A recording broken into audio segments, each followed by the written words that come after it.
That's what he gets. Not make him wait. The heartbreaker gets his 19th knockout. And that was the shot Brandon Figueroa has been looking for all fight long. He's been digging down to that body, making this a fight on the inside. Just a picture-perfect body shot that put Jessie Magdaleno down. Exceptional body. Good for Figueroa because so far this was the worst fight of the card. Here, let me mute it. TstreeT Controversy with Fight View 360. Sorry, I just got finished smoking a little bit of pot. So I'm coughing and shit. Vamos! Brandon Figueroa. So let me go ahead and say this. I've said it before. I like Brandon Figueroa. He's grown on me. But this style can only get you too far. Only get you too far. He fights literally just like his brother Omar, now retired, but not as dynamic, I guess. Omar had some real buzz behind him. So this is the fight before what's supposed to be the chief support of the main event. Mario Barrios taking on Fabian Maidana. That fight's coming up next in the main event. Canelo versus, there it is, Jaime Munguia. By the way, Brandon Figueroa and Mario Barrios are now brother-in-laws. So to all the simps, in fact, let me break your hearts even more. Let me see. Omar Figueroa. She is getting married and knocked up by Mario Barrios. Shout out to Mario Barrios. Secured the bag. The woman meaning. So yeah, that's over for you guys. You know what? Very attractive woman. But you know what I always see when I see her? I always see, what is he doing? Why is he acting like he won? I always see Omar. But anyway, take your time out, like the video, subscribe.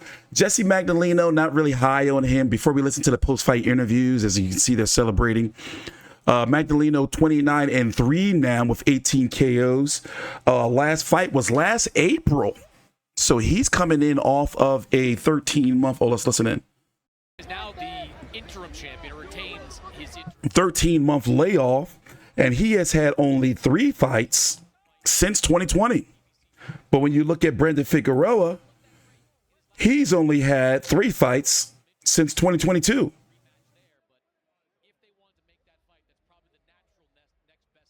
No, this is 4 fights since 2020. Take your time out, like the video, subscribe. Brandon Figueroa gets the win. He is now 25-1-1. And ladies and gentlemen, June 15th, we are headed to Puerto Rico. Oh, they're not going to give us a post-fight interview. They're not going to give us a post-fight interview. Well, let's talk about this. As I was saying, Brandon Figueroa, 24-1-1 with 18 KOs. Hasn't been really active. As you can see, he had 1 fight in 2022, 1 fight 2023. But, you know, see, he has the ability to be, like, he's still young enough. That style, though, is just not going to get him far. And he's competing at 126 pounds.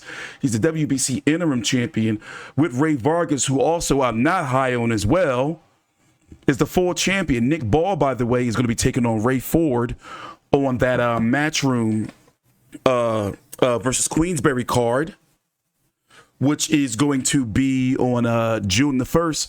Artur Beterbiev is injured, and you're going to have Dmitry Bivol taking on I forgot the poor guy's name. Hold on, let me pull up my Twitter real quick.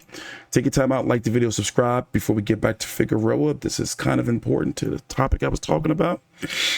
It was just announced, by the way, that card is changed. So Bivol is injured. The new main event is going to be Wilder versus Zhilei Zhang, and you have this bloke right here stepping in, a Malik Zanad on that card. And also, this is my Twitter if you want to follow me. The link is down below, literally in the description box. So going back and looking at these rankings, you got Nick Ball taking on Ray Ford for the WBA title. Remember, him and Ray Vargas fought to a draw. Not really high on Ray Ford. Don't be surprised if Nick Ball wins. Alberto Luis Lopez, what is he doing? I forgot what he's doing. It's a division that's still somewhat all over the place.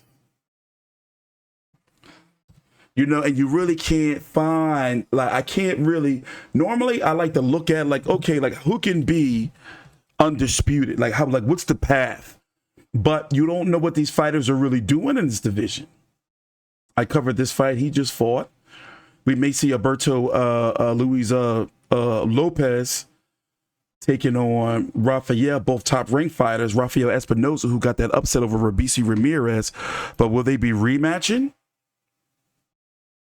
Like, what's the news on that? Anybody know? This was in December of last year. So as you can see, it's a confusing division. You know, so it's hopefully, maybe we can get Brandon Figueroa. See, now that PBC fighters are fighting on the Saudi cards, now the doors are open. Maybe we could see Brandon Figueroa versus Ray Vargas on one of those Saudi cards. Or is Ray Vargas going to try to go after unification? Because you got now Queensberry top ranked and they all work together. So we can see Ray Vargas versus Luis Lopez or Ray Vargas versus Rafael Espinosa. But once again, what is Brandon Figueroa, the WBC interim champion, going to do? You think maybe a rematch with him, depending on if Ray Vargas moves up, maybe a rematch between Stephen Fulton, who's returning soon, and Brandon Figueroa at 126, maybe. You see what I'm saying? I can't really find a path. But either way, not really high on Figueroa. We're just going to have to see how the tables turn. Thanks for watching. Please subscribe and TstreeT Controversy with Fight View 360.